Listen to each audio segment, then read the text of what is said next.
Salam sejahtera untuk kita semua. Kami merupakan perwakilan dari kelas A Manajemen Angkatan 19. Pada kesempatan kali ini, kami akan mempresentasikan inovasi kami dengan tema Millennials Needs to Improve Digital Innovation. Dan subtema yang kami angkat ialah sumber daya manusia. Sebelum kami memulai presentasinya, kami akan memperkenalkan diri kami terlebih dahulu. Nama saya Natania Angela, NIM 1922141015, kelas manajemen A. Nama saya Yakobus Alfian Dwi Edi Kajati, NIM 1922141002 dari kelas manajemen A. Nama saya Katon Gedung Mustiko, NIM 192214010, kelas manajemen A.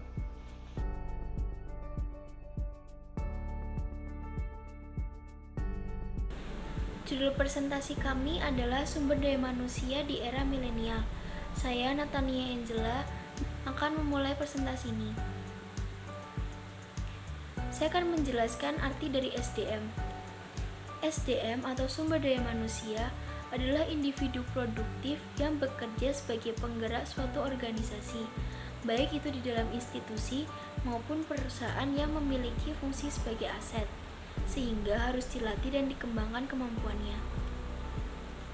Pada tahun 2020 dan tahun yang akan datang, generasi milenial akan dihadapkan dengan keterlibatannya dalam dunia kerja yang diiringi dengan kemajuan teknologi dan digital yang semakin memodernisasi di dunia SDM.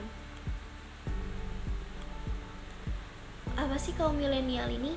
Kaum milenial adalah kelompok demografi setelah generasi X. Karakteristik dari generasi milenial nih, rentan kelahirannya dari tahun 1980 hingga 2000-an. Kemudian lahir di zaman televisi yang sudah berwarna, mulai mengenal teknologi seperti handphone, internet menjadi kebutuhan pokok, dan pada tahun 2025 mendatang diperkirakan porsi tenaga kerja sebanyak 75% dikuasai oleh kaum milenial. Perlu diketahui bahwa selama pandemi COVID-19 ini tidak hanya sektor kesehatan yang mengalami dampaknya, tapi juga sektor ekonomi terkena dampaknya juga. Banyak perusahaan yang harus melakukan PHK kepada karyawannya dan sampai ke industri rumah tangga serta usaha-usaha mikro maupun makro yang mengalami penurunan bahkan sampai terhenti. Saya akan melanjutkan presentasi dari saudari Nia. Di masa-masa sekarang ini, generasi milenial di era digital diharapkan mampu untuk mengimbangi dan fleksibel terhadap segala situasi, termasuk pada situasi saat pandemi ini. Walaupun berjalan bertahap, dengan adanya kemajuan teknologi saat ini, diharapkan bisa memudahkan bagi kita yang ingin mencari pekerjaan serta membuka lowongan pekerjaan. Dengan melihat data dari Badan Pusat Statistik di slide berikutnya, akan memunculkan sebuah inovasi-inovasi dan ide baru sesuai dengan perkembangan teknologi saat ini. Menurut dari data Badan Pusat Statistik atau BPS mencatat pada bulan Februari 2020 untuk yang mengalami peningkatan angkatan kerja di Indonesia, yaitu mengalami peningkatan menjadi 137,91 juta orang. Angka tersebut mengalami kenaikan sekitar 1,73 juta orang dibanding pada bulan Februari 2019. Untuk angka pengangguran juga meningkat 60.000 orang. Untuk tingkat pengangguran terbuka atau TPT turun sekitar 4,99%.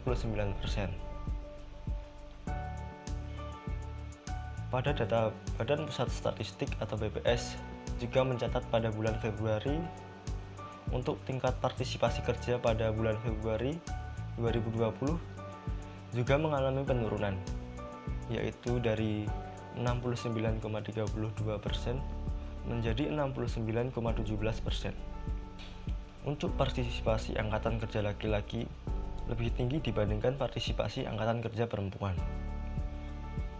Yang partisipasi angkatan kerja perempuan yaitu mengalami penurunan dari 55% menjadi 54,6%. Menurut dari sektor Badan Pusat Statistik, lapangan kerja yang mengalami peningkatan yaitu ada di bidang jasa pendidikan, yaitu sekitar 0,24 persen poin, di bidang konstruksi 0,19 persen poin, dan yang mengalami peningkatan ada di bidang jasa kesehatan dan kegiatan sosial. Di sisi lain, lapangan kerja yang mengalami penurunan yaitu ada di bidang pertanian, kehutanan, dan perikanan, yaitu mengalami penurunan sekitar 0,42%. Di bidang perdagangan mengalami penurunan 0,29%, dan jasa lainnya mengalami penurunan sekitar 14,9%.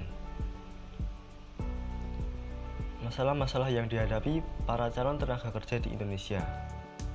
Kelompok kami menemukan 3 masalah yang dihadapi para calon tenaga kerja di Indonesia. Masalah pertama yaitu kesulitan mencari lapangan pekerjaan bagi calon tenaga kerja. Yang kedua, masalah kurangnya informasi mengenai ketersediaan lowongan pekerjaan. Untuk yang ketiga, kurangnya mental calon tenaga kerja ketika harus datang langsung ke sebuah perusahaan.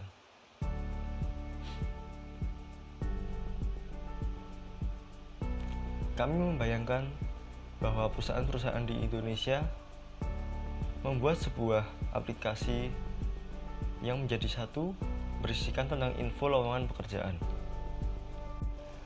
Saya akan melanjutkan presentasi dari Saudara Fian. Membuat aplikasi berisikan tentang info. Aplikasi tersebut memuat ketersediaan lowongan pekerjaan, interview, pengiriman CV yang dilakukan, dan lain-lain yang berhubungan dengan lowongan ketenaga kerjaan. Tujuannya adalah mempermudah calon tenaga kerja dalam mencari pekerjaan dari berbagai macam perusahaan besar maupun kecil. Yang kedua, sebagai media yang digunakan perusahaan atau pemilik lapangan pekerjaan untuk mempromosikan perusahaannya berkaitan dengan lowongan pekerjaan. Cara kerja aplikasi. Yang pertama adalah menghubungkan calon tenaga kerja yang sedang mencari lowongan pekerjaan menurut posisi atau jabatan, divisi, dan perusahaan yang diinginkan. Yang kedua adalah sistem aplikasi akan secara otomatis menghubungkan para calon tenaga kerja yang sedang mencari lowongan pekerjaan ke situs perekrutan tenaga kerja oleh perusahaan. Dan yang ketiga adalah aplikasi akan memberi notifikasi kepada setiap pengguna setiap ada pembaruan lowongan pekerjaan. Dan yang terakhir adalah aplikasi hanya berperan sebagai perantara antara calon tenaga kerja yang melamar dengan perusahaan yang dilamar. Jadi, seluruh keputusan penerimaan atau penolakan kepada calon pelamar ada di tangan perusahaan. Nantinya aplikasi tersebut akan tersedia dalam versi Windows, tersedia juga dalam versi Android dan iOS. Sampai jumpa di aplikasi Workjob.